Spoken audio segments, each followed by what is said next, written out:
My last time babysitting.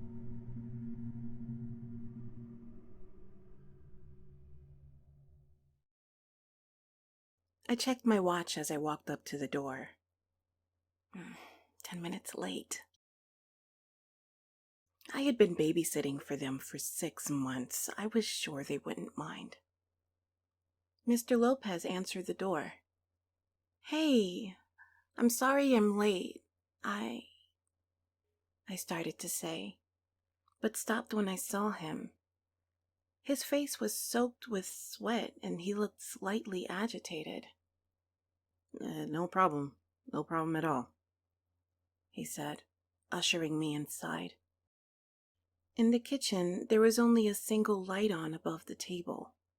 At it, Mrs. Lopez was writing something feverishly on a slip of paper. "I'll be right back. I have to say goodbye to Denise." Denise was their 1-year-old daughter, who I had been watching for them. She disappeared into the darkness of the hallway, heading up the stairs. "So, what movie are you seeing tonight?" I asked, setting my bag down on the table. The pad of paper had holes punctured through it, as if Mrs. Lopez had been pressing the pen down hard. I don't know. I guess we'll decide when we get there." Mr. Lopez was shifting from foot to foot, looking more worried by the minute.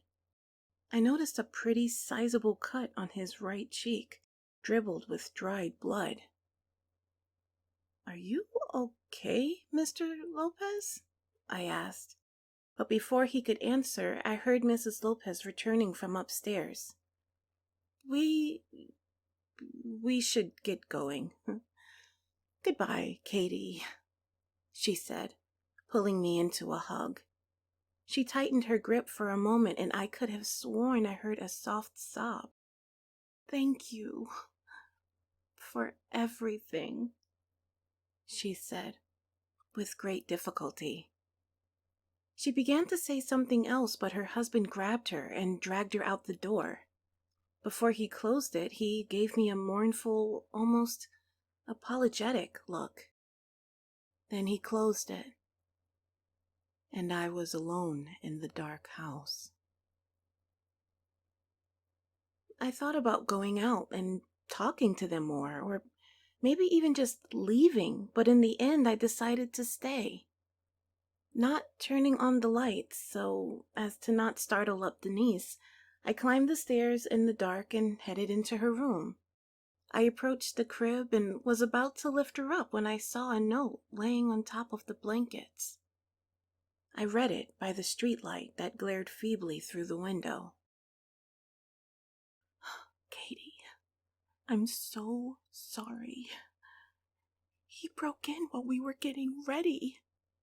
He said he was going to kill us, do horrible things to Denise. He asked if anyone knew about us, and we told him about you. It's an exchange. I'm so sorry. I hope that God will forgive me one day." Looking out the window, I saw them pulling out of the driveway. They were crying. Perched in Mrs. Lopez's lap was Denise. Behind me, in the darkness, the door creaked open.